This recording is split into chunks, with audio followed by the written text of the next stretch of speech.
Hey everybody, Kendra the Vet Tech here to talk to you about 6 tips on nailing your vet tech interview.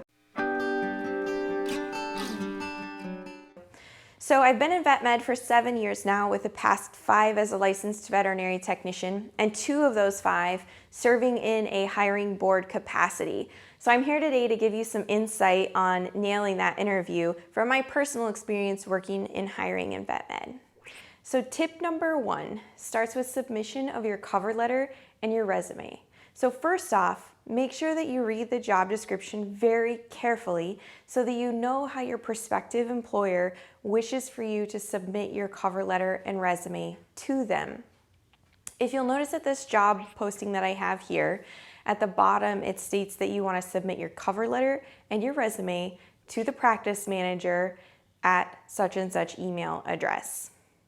Don't be tripped up by job postings that show up on Facebook. You'll notice they have a little apply now button on the bottom right hand corner.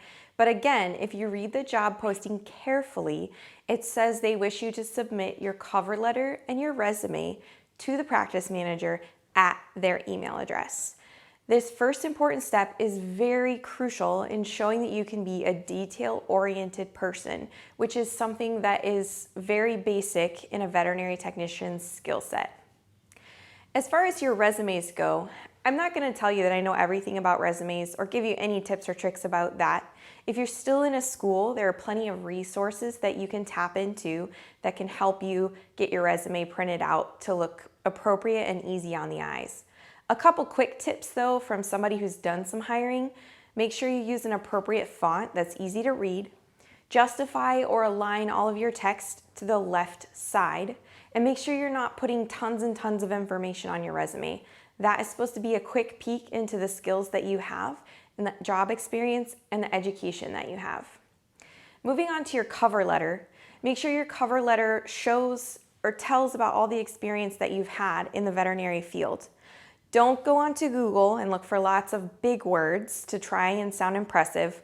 We can tell that those are words that you don't normally use in your everyday vocabulary and conversations, so just don't do that.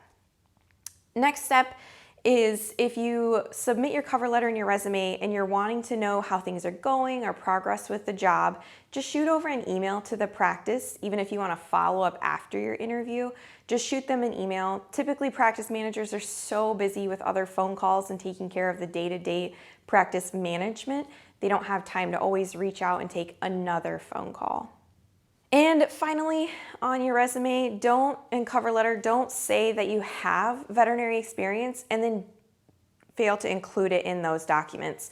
The last thing we want to do is have to drag information out of you. If you say you have veterinary experience, reflect that on the paperwork that you're sending into a prospective employer. Tip 2, study the clinic before you go to the interview. Pretty much all the clinics around these days have some type of web presence, whether it is their own website or a Facebook page, or even some of them have Instagram these days. So make sure you get online, search that clinic, look at all their platforms, see what they're doing, see what services they're offering, how many doctors they have, how many of other staff they have, and just the general culture of that clinic. Tip 3, dress appropriately. This is a professional job interview for a licensed professional position.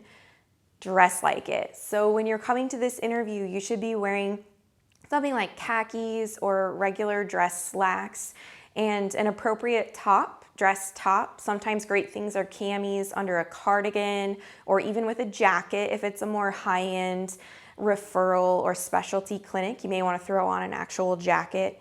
Guys, wear a button-up shirt and a tie, so dress like the job you're trying to get. I've had one interviewee come in flip-flops, shorts, and a low-cut shirt. Do not do that. You're trying to show the clinic that you can be professional and put on a professional appearance. Tip 4, be on time. This is your first impression for this clinic, showing them what you're going to be like as an employee for them. Are you going to be reliable and dependable to show up for your shift that you're assigned and be ready to work at your assigned time? A great idea is to be at the clinic, and by at the clinic, I mean out of your car, checked in with the receptionist 5 to 10 minutes, ideally 10 minutes, before your scheduled interview time. Tip number 5, be prepared to answer common interview questions. So one that I've found commonly over the course of my career is, tell me a little bit about yourself.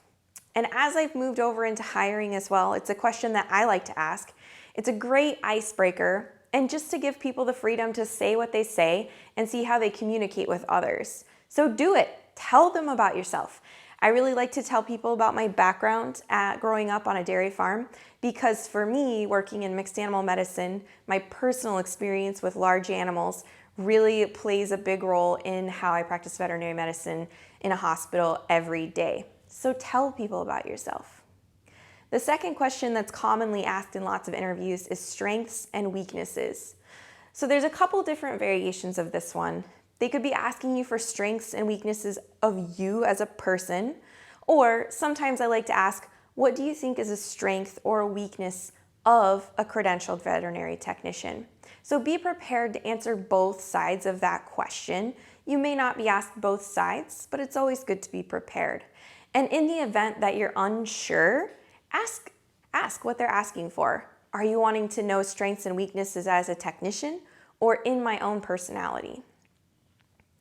And finally, one that I have found is pretty common in interviews is, tell me about an incident where you had a tough interaction with a client and how it was resolved.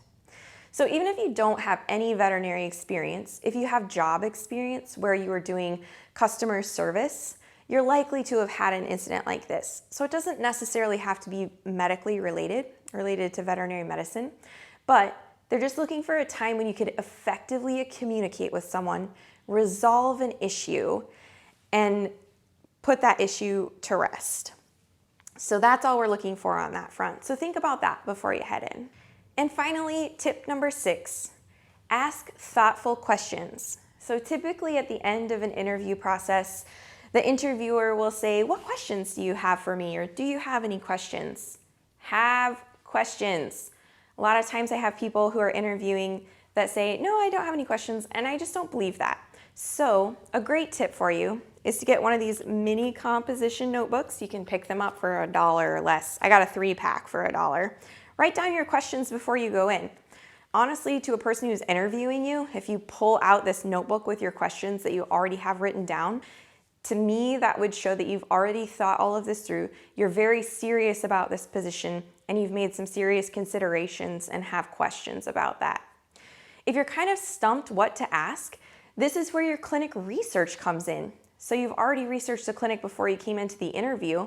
So ask questions. If you have questions about their services, about how you would fit into their clinic as a credentialed veterinary technician, what your day would look like, or other things you could ask them are their typical daily flow for their hospital, or what a schedule would look like for you if you were to be hired onto their team. Another great thing to bring up at this time is if you're in a transition period, so say you've just graduated from your vet tech program and are still waiting to take your VTNE, ask them about that at that time.